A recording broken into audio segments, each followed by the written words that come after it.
Binge Audio.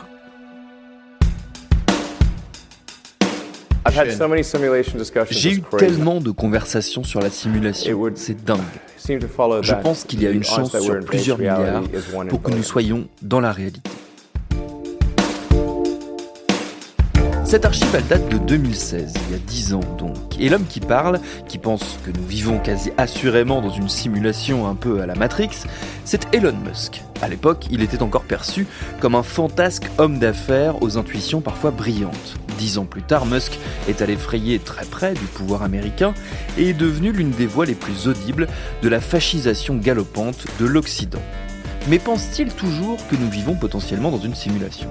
Je l'ignore, mais une chose est sûre, il n'est pas le seul à avoir très sérieusement envisagé cette possibilité. La rumeur persistante veut même qu'un groupe de milliardaires de la Silicon Valley, dont il pourrait faire partie, aurait mandaté des scientifiques de haute volée pour tenter de démontrer que notre réalité n'est qu'une illusion générée potentiellement par une intelligence plus grande que la nôtre ou une civilisation plus avancée.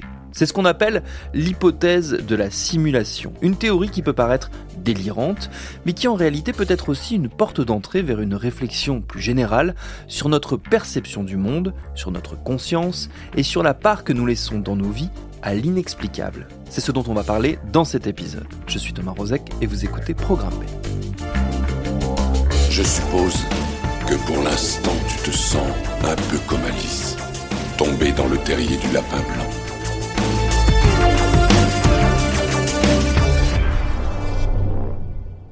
Mon invité aujourd'hui, c'est mon confrère Loïc Hecht, journaliste et écrivain. Il vient de signer un livre passionnant, La simulation, aux éditions Les Arènes. Une enquête un peu folle dans les méandres de cette théorie qui a le mérite d'être très accessible, même pour ceux qui, comme moi, ont arrêté de s'intéresser aux maths, à la physique et aux sciences dures en classe de 5e. Histoire de lancer notre conversation, j'ai demandé à Loïc qu'est-ce que c'est que cette simulation dont on cherche à prouver l'existence. C'est un terme qui est pas si simple à décrire parce que c'est vrai qu'en fait quelque part, bon, moi le point de départ c'est la rumeur, à savoir il y aurait 2 milliardaires de la tech persuadés qu'on vivrait donc dans une simulation qui aurait embauché une équipe de scientifiques secrètement pour trouver un glitch dans le code de la réalité et voilà prouver que donc on vit dans la simulation. Et parmi en fait les premières questions que je me suis posées moi-même, c'est de quoi parle-t-on quand on parle d'une simulation ? Je crois que ce qu'il faut comprendre derrière cette idée, c'est que la réalité telle qu'on la vit, telle qu'on a l'impression qu'elle est tout ce qui est, ne serait en dernier lieu finalement qu'un ersatz de réalité ou en tout cas qu'un degré, mais qui serait pas forcément le degré fondamental. Quand ces types de la Silicon Valley en parlent, par exemple Elon Musk, lui son idée est de dire on est dans une simulation parce qu'on n'est pas dans la réalité de base. Donc une simulation c'est ça, ce serait pas la réalité de base. Maintenant, quel type de simulation ?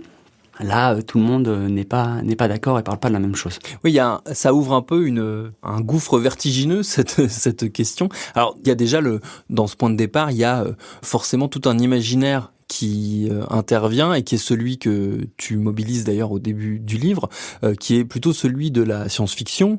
Et forcément, quand on lit La Matrice, on pense à Matrix, on pense aussi à Philippe K. Dick, à tous ces auteurs qui ont travaillé cette idée de la réalité n'est pas la réalité.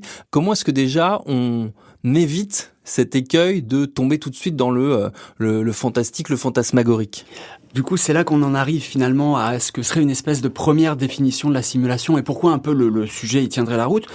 Le point intéressant, c'est que quand j'essaye de comprendre justement c'est quoi une simulation, c'est quoi un glitch et c'est quel type de scientifique, mon réflexe c'est de partir à San Francisco pour aller faire du terrain parce que c'est toujours plus simple en fait d'attraper les gens quand on s'est déplacé et d'interviewer toutes les personnes qui de près ou de loin ont parlé du sujet, en tout cas de le tenter. Et assez rapidement, je me rends compte que les gens avec qui je parle ont quand même des pédigrés, des carrières, des diplômes assez remarquables. Ils sont astrophysiciens à la NASA, ils sont chercheurs en intelligence artificielle à Berkeley, ils sont mathématiciens à Caltech, ils sont ingénieurs au MIT. Et en fait, ils m'expliquent qu'en vertu de ce qu'on a découvert de la physique quantique, à savoir que la réalité n'a pas l'air d'être aussi matérielle qu'on le croit, qu'en dernier lieu, ça a l'air d'être un ensemble de probabilités, en fait, et que la réalité matérielle advient que quand quelqu'un veut mesurer la réalité quantique, que toutes les probabilités ou tous les états possibles s'écroulent, sauf un. Voilà, ça définirait un peu notre réalité. Et il y a une analogie assez intéressante, c'est qu'on fait des jeux vidéo aujourd'hui qui fonctionnent un peu sur le même mode. Il y a un type qui s'appelle Rich Terrill, qui est astrophysicien à la NASA, que j'interviewe, qui me dit, en fait, cette particularité de la physique quantique laisse à imaginer que notre réalité pourrait fonctionner un peu comme GTA. Donc, dans GTA, tu évolues dans une ville qui est plus grande que la taille de Paris. Et du coup, si ta PlayStation de faire une restitution, ils appellent ça un render, donc un rendu en tout point de la carte à tout moment, il n'y aurait pas assez de puissance de calcul, du coup, le jeu cracherait. Et le trick qui a été trouvé par les développeurs, c'est de te donner à voir ce que tu as besoin de voir au moment où tu as besoin de le voir. Autrement dit, là où se trouve ton joueur, ce que tu vois à l'écran. Donc, c'est un peu le premier point qui fait que peut-être que voilà, notre réalité pourrait ressembler un peu à une simulation. On sent au début du livre, en tout cas, qu'il y a une forme de résistance quand même qui s'installe dans ton esprit, qui est aussi, je pense, celle d'une bonne partie des lecteurs quand ils abordent le livre. En tout cas, je sais que c'était la mienne, de se dire on va plonger dans un monde de pseudosciences et de gens qui sont des zinzins d'Internet, en gros, typiquement. Ça aussi, c'est un écueil avec lequel il faut naviguer. Ouais, complètement. Du coup, c'est pour ça que c'est un peu surprenant, finalement, de pas se retrouver à parler avec des types qu'on attendrait un peu être type des platistes, en fait, qui défendent une théorie complètement délirante. Avec des chapeaux en papier alu. Ouais, voilà, c'est ça, avec le tinfoil. Alors que là, en fait, c'est l'inverse. Maintenant, moi, le truc de la physique quantique, j'ai pas de souci, en fait, à avaler la pilule, puisqu'en fait, c'est un état de fait et je parle avec des gens, encore une fois, qui sont pour le coup bien plus qualifiés que moi, parce qu'en fait c'est vrai que ce qu'il faut savoir, c'est que donc moi je suis écrivain, je suis journaliste, mais j'ai pas de background vraiment ni en sciences, ni en philosophie, ni en neurosciences, qui sont un peu les trois grands terrains qu'on va se retrouver à traverser. Et ce qui permet du coup, cette faiblesse, ça va devenir une force, parce qu'en fait ça va me permettre de demander un peu sans vergogne à chacun de l'expliquer, et puis d'accompagner un peu le lecteur là-dedans. Maintenant, ce qui fait quand même, et ce que tu as assez bien senti, à savoir que je vais avoir un peu une espèce de doute, c'est que le deuxième élément clé de leur réflexion, c'est de dire, la physique quantique, du coup, nous dit ça, et puis c'est une analogie pas inintéressante. Deuxième grand point, la vitesse du progrès technique. En gros, on nous raconte qu'en l'espace de 60 ans, on est passé à des jeux vidéo très basiques, type Pong, Space Invader ou Pac-Man, à de la réalité virtuelle et avec un niveau, en tout cas, de ressenti qui est époustouflant. On est passé à des jeux vidéo, effectivement, dont, en fait, la taille des mondes dans lesquels on évolue sont parfois plus grandes que notre propre monde. Il y a un niveau de réalisme, quand même, qui est aussi assez époustouflant. Par ailleurs, intelligence artificielle. En gros, on en est déjà à converser avec des IA, à s'en servir comme si, à les épouser. Et puis ces IA, elles produisent quand même des images qui sont absolument indiscernables de la réalité. Ça y est, on y est. Et donc, du coup, l'idée un peu de ces chercheurs-là, de ceux qui se disent quand même, ça vaut le coup de pas juste repousser du revers de la main cette théorie de la simulation, c'est de dire, nous, on a fait ça en 60 ans. Et si une civilisation avait fait ça sur plusieurs siècles, voire des millénaires, est-ce qu'elle serait pas arrivée déjà à l'endroit où, en fait, elle serait capable de créer des simulations comme notre monde, et que nous, en fait, quelque part, on n'en serait pas conscient. Mais ça aussi, ça ouvre, je te parlais de gouffre un peu tout à l'heure, là c'est même plus un gouffre, là c'est carrément les entrailles de la Terre qui s'ouvrent, parce que c'est à la fois vertigineux et en même temps quasi impalpable, dans le sens où, comment tu veux prouver ça ? C'est clair. En fait, donc moi, pareil, toujours je rentre dans mon sujet en me disant, tiens, la rumeur, elle est quand même marrante, je vais essayer de trouver les milliardaires, je vais essayer de trouver les scientifiques, c'est ce à quoi je m'attelle dans tout le livre. Ouais. Je vais aussi essayer de comprendre c'est quoi un glitch, et on regarde où, en fait, pour trouver un glitch. Et il y a plusieurs moyens. Un glitch, c'est un bug. Ouais, un glitch, c'est ça, un ouais. truc qui déconne. C'est une anomalie, le chat qui repasse 2 fois dans Matrix. Ouais, voilà, exactement. Qu'est-ce qu'on fait ? Alors, ils ont des idées. On pourrait regarder au fin fond du cosmos si la lumière, par exemple, n'aurait pas des espèces d'anomalies, dans le sens où elle se... Un peu comme quand on arrive au bout d'un monde de jeux vidéo, où tout à coup le bras du joueur passe un peu à travers le mur. Est-ce que dans la manière dont la lumière se propage tout au fond du cosmos, on pourrait pas identifier un truc ? Bon, c'est le type d'idée. Mais quelque part, la vraie question qui va s'ouvrir, et dont j'ai pas du tout conscience en rentrant dans mon récit, derrière la simulation, en fait, il y a 2 questions qui sous-tendent le livre. C'est la réalité, c'est quoi ? Mais surtout, la vraie question clé, c'est la conscience, c'est quoi ? Et la conscience, en fait, c'est le grand mystère de notre monde. On ne sait pas ce qu'est la conscience. On n'a pas de modèle de la conscience. Il y a un modèle dominant, qui est le modèle défendu, on va dire, par... les neurosciences académiques, en tout cas, qui serait que la conscience, ce serait le produit du cerveau. Ça sort pas de nulle part, cette idée. Ça vient d'observations qui ont été faites dès le 19e siècle, en fait, avec des neuroscientifiques comme De Broca, qui se sont rendus compte que, par exemple, si tu as une zone du cerveau qui fonctionne plus, tu peux plus parler. Donc on s'est dit, si cette zone du cerveau ne fonctionne plus, et si tu peux plus parler, c'est qu'il y a une espèce de corrélation entre les deux. Mais maintenant, cette hypothèse, elle est assez compliquée à prouver. J'ai une autre analogie, ce serait un peu comme de dire, t'as une télévision, t'as un programme qui passe sur ta télévision, tu mets un coup de marteau sur l'écran, t'as plus le programme. Dire que la conscience viendrait du cerveau, en suivant cette analogie-là, ça reviendrait à dire que, du coup, le programme de télévision, il est fabriqué à l'intérieur de la télévision. Et comme tu as mis un coup sur l'écran, en fait, le programme marche plus. Mais sauf qu'en fait, on sait que le programme, il est fabriqué en dehors, que la télévision sert de modulateur pour avoir accès... C'est un récepteur. Exactement. Ouais. Et que, en définitive, quand bien même ton écran il est cassé, en fait, ça continue de fonctionner. Et donc, du coup, il y a un peu la même question avec le cerveau, qui est de savoir, est-ce que la conscience naît dans le cerveau, ce que défendent les matérialistes, ou est-ce que quelque part la conscience préexisterait au cerveau et que, en fait, le cerveau servirait un peu de récepteur, capterait en fait les chaînes.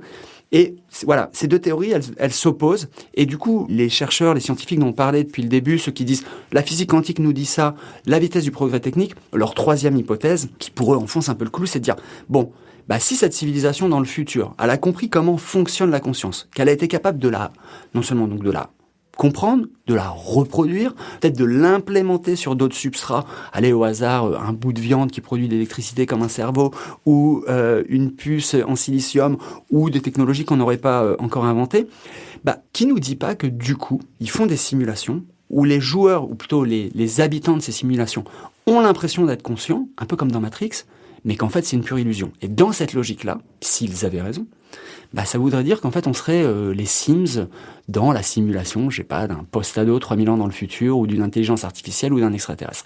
Mais ça repose quand même sur cette grande hypothèse que la conscience serait le produit donc de la matière. Est-ce que ça interroge aussi tous les recherches, les rencontres que tu fais, c'est le dialogue ou l'absence de dialogue qu'il peut y avoir entre le rationnel et ce qu'on pourrait appeler l'irrationnel, même si c'est un terme un peu négatif pour désigner des choses qui ne le sont pas forcément, mais en tout cas entre le scientifique matérialiste pur et ce qui demeure insaisissable. Et tu donnes plein d'exemples de moments où ces deux univers qui peuvent paraître irréconciliables, en fait se touchent, se fréquentent, voire bossent ensemble, avec notamment, je pense, à ces patients de chimiothérapie à qui on fait voir des maîtres Reiki, sans savoir exactement pourquoi ça fonctionne sur eux, pourquoi ça les apaise.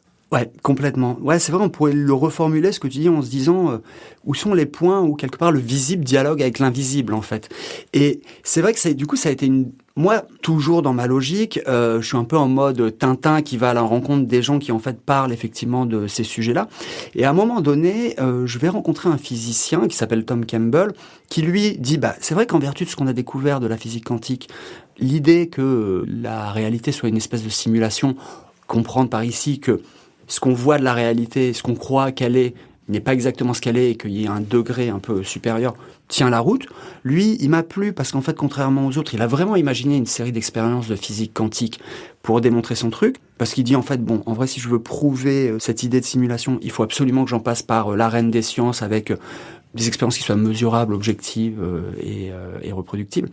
Mais il a cette idée de dire, mais si les glitches, en fait, c'était le paranormal. Et si, en fait, effectivement, toute cette dimension, tous ces phénomènes qu'on laisse en dehors aujourd'hui du paradigme matérialiste scientifique, et si on leur donnait une place. Et effectivement, on peut citer, donc, comme tu le disais, ce principe un peu de guérison, entre guillemets, un peu à distance. Enfin, donc c'est ça le Reiki, ouais. C'est vrai qu'aujourd'hui, dans les unités de grands brûlés, on propose, en fait, aux patients ou aux familles des patients des listes de coupeurs de feu. De la même façon, il y a tout un tas de phénomènes qui mériteraient d'être et qui d'ailleurs en fait ont été étudiés. La télépathie, la télékinésie, les gens qui disent sortir de leur corps, qui sont capables d'avoir accès à des informations, de voir des choses qu'ils ne sont pas censés voir dans le cadre de ces sorties de corps. Et puis les gens qui disent être capables d'accéder à de l'information à distance. On appelle ça le remote viewing. Moi, j'ai découvert en fait dans le cadre de mon enquête que la CIA a eu un programme pendant 20 ans où ils ont formé des agents à cette technique d'espionnage complètement paranormale. Enfin, c'est un peu Stranger Things en fait. Mais Ça a vraiment existé. C'est une unité qui a été montée par George Bush père, qui était directeur de la CIA à l'époque. Et ils ont quand même investi 20 millions d'euros. Donc tu dis, tiens, il y a peut-être un truc. Et du coup, effectivement, j'ai fait un peu un move presque irrévérencieux quand tu es journaliste. Je me suis dit, tiens, on va aller voir aussi ces gens-là. On va aussi leur donner la parole. Et en fait, on va leur donner la parole et les écouter. Mais pas avec ce regard un peu cynique ou taquin que la profession peut parfois avoir. Je me suis dit, il y a quand même des choses en fait à cet endroit-là. Ce qu'on mesure aussi quand on lit le bouquin, en tout cas moi je l'ai mesuré, c'est la difficulté que on a, je pense, en tant que journaliste, à s'attaquer à ces sujets. Et je pense à ces sujets scientifiques très pointus, hermétiques même parfois d'un point de vue extérieur, qui justement nous poussent dans des réflexes qui sont ceux que tu décrivais à l'instant, c'est-à-dire soit de la distance, soit de l'ironie, soit du désintérêt global. Je sais que moi, par exemple, c'est des sujets que je trouve durs, parce que moi aussi, j'ai pas de formation scientifique. Il y a un vrai enjeu aussi du côté de nous qui sommes des vulgarisateurs quand même, d'aller gratter dans ces zones-là aussi. Ouais, complètement. Et en fait, le coût à payer, c'est simple, c'est que ça m'a pris 7 ans d'écrire le bouquin, et je pense que sur les 7 ans, il y en a probablement 2 entières qui sont consacrées à juste comprendre comment fonctionne la physique quantique et être capable de la raconter en fait de manière parfaitement intelligible, parfaitement compréhensible en fait, un peu au tout venant. Et écoute, en vrai, des retours que j'ai, ça a l'air de plutôt bien marcher, mais c'est vrai que ça demande du temps, de l'implication. On est dans un métier où il n'y a pas forcément en fait les moyens. Moi, mon livre, en fait, en grande partie quelque part, je l'ai financé en gagnant ma vie à côté. Enfin, il y a une espèce de logique de vase communicant. Je suis aussi extrêmement reconnaissant à David Chartrand ou Ouman Owadi, qui sont 2 physiciens, en fait, enfin 2 spécialistes en tout cas de la physique et des maths, qui m'ont consacré un temps absolument délirant. Mais c'est fou. Pour le coup, pendant 5 ans, je revenais avec mes questions encore et encore, et eux, ils me consacraient 1 heure de Zoom par-ci, 2 heures par-là. Donc, c'est vrai qu'il y a ça. Et il y a un deuxième truc, en fait. Le livre, il raconte une deuxième histoire. Ok, il part de cette question de est-ce qu'on vit dans une simulation ? Mais derrière l'histoire de la simulation, il vient questionner il vient questionner plutôt le sujet de qu'est-ce qu'on sait du monde dans lequel on vit ? Comment ce monde est-il décrit ? En fait, aujourd'hui, ce monde, il est décrit donc à l'aune d'un paradigme scientifique. C'est un peu toujours comme ça que l'histoire du monde a fonctionné. On a un paradigme, un cadre, à l'intérieur duquel, en fait, on décrit la réalité autant qu'on la connaît. Le nôtre, il est hérité, en fait, du siècle des Lumières, de l'invention de la méthode scientifique par Copernic, Galilée, et puis derrière, tous ceux qui s'en sont emparés, Newton, etc. Et en fait, ça a été un outil absolument formidable, parce qu'en fait, ça nous a permis de beaucoup mieux comprendre la nature, de la dompter, de développer la technologie qu'on sait, et aussi et surtout de se défaire d'une forme d'obscurantisme qui pouvait exister, notamment à l'endroit de l'Église, qui avait un peu droit de vie ou de mort sur ce que les gens pouvaient dire ou penser. Maintenant, je me suis quand même rendu compte que quelque part, ce paradigme, cette manière d'appréhender la réalité, qui repose sur une trinité sacro-sainte qui est la réalité, c'est ce qui est observable, ce qui est mesurable, ce qui est reproductible, ça a tendance à laisser en dehors justement toute cette dimension invisible, toute cette dimension subtile, cette dimension subjective en fait de l'expérience et de la réalité. Et donc je suis allé voir en fait ce qu'étaient peut-être les Copernics de notre époque. C'est eux en fait aussi, ces fameux scientifiques. Donc il y a ce Tom Campbell, il y a Joe McMoneagle qui est un des agents de la CIA qui du coup a passé pas mal d'années à faire cette pratique qu'on appelle le remote viewing. Il y a un couple en tout cas à la professionnelle, qui s'appelle Sylvie Détiolaz et Claude-Charles Fourier, qui sont des Suisses en fait. Elle est chercheuse en biologie moléculaire, lui c'est un psychologue. Ils sont intéressés à la question des sorties de corps. Et en fait, ils ont un courage absolument monstrueux, c'est qu'ils savent qu'en fait, ils vont risquer leur carrière scientifique. Ils savent qu'ils sont sur des sujets où publier, ça va être très compliqué, parce qu'on va toujours leur reprocher qu'il y a un biais de méthodologie, que en fait, c'est pas carré, que le sujet d'étude, il est pas valable. Et en fait, ils se sont dit, bon, si on attend en fait d'être validé, il va rien se passer. Et donc du coup, ils ont mis un peu un pied en dehors du système académique pour pouvoir raconter ce qu'ils ont à raconter. Et en fait, moi, ça m'a bouleversé honnêtement de se dire, en fait, il y a des gens qui, quelque part, au bout d'un moment, se disent, en fait, ce degré de simulation dans lequel on évolue, ce cadre, il mériterait quand même d'être un petit peu agrandi. Et bon, ça va peut-être nous coûter notre carrière, mais allons-y, sautons le pas.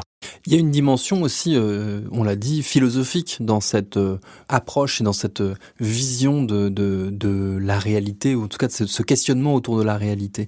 Et il y a notamment la question du libre arbitre qui intervient à de nombreuses reprises dans le livre, de savoir si nous sommes dans une simulation, ou si en tout cas il y a une partie de la réalité qui nous échappe. Quid de notre libre arbitre, de notre pouvoir de décision? Est-ce qu'on décide réellement ce qu'on fait? Ça aussi, c'est un peu vertigineux quand on s'y attaque. C'est clair, totalement. Parce que c'est vrai que si on est dans la version un peu des Sims, si on est des Sims d'une civilisation dans le futur et voilà, qui sont amusés à faire tourner un petit jeu qui s'appellerait la planète Terre et la vie, effectivement, il se pourrait qu'en fait on ait l'impression d'être conscient, mais que tout ce qui se passe, tout ce qu'on fait, en fait, est déjà potentiellement scripté, un peu comme dans Westworld où les androïdes à un moment donné se rendent compte dans le parc d'attractions alors qu'ils ont l'impression d'être conscients qu'en fait c'est des machines. Effectivement, c'est vertigineux et dans leur cas ils se rebellent, mais bon, ils se rebellent un peu contre les humains, mais en fait dans le vent, ça sert à rien. Ce qui est absolument hallucinant, c'est que j'ai passé aussi moi beaucoup de temps en Inde, et parce que quelque part quand on s'attaque à ce sujet de la conscience, il y a un endroit où on se pose cette question de ce qu'est la réalité depuis plus de 2500 ans, c'est là-bas. C'est le berceau du bouddhisme, c'est le berceau de l'hindouisme. Et j'ai passé notamment pas mal de temps dans une petite ville du sud de l'Inde qui s'appelle Tiruvannamalai, où c'est un peu un des centres majeurs de l'Advaita Vedanta, qui est en fait un sous-courant de l'hindouisme, une philosophie, en fait, je dirais, dérivée de l'hindouisme, qui est une philosophie du non-dualisme. C'est une philosophie qui défend l'idée qu'en dernier lieu, la réalité est une espèce de forme de simulation.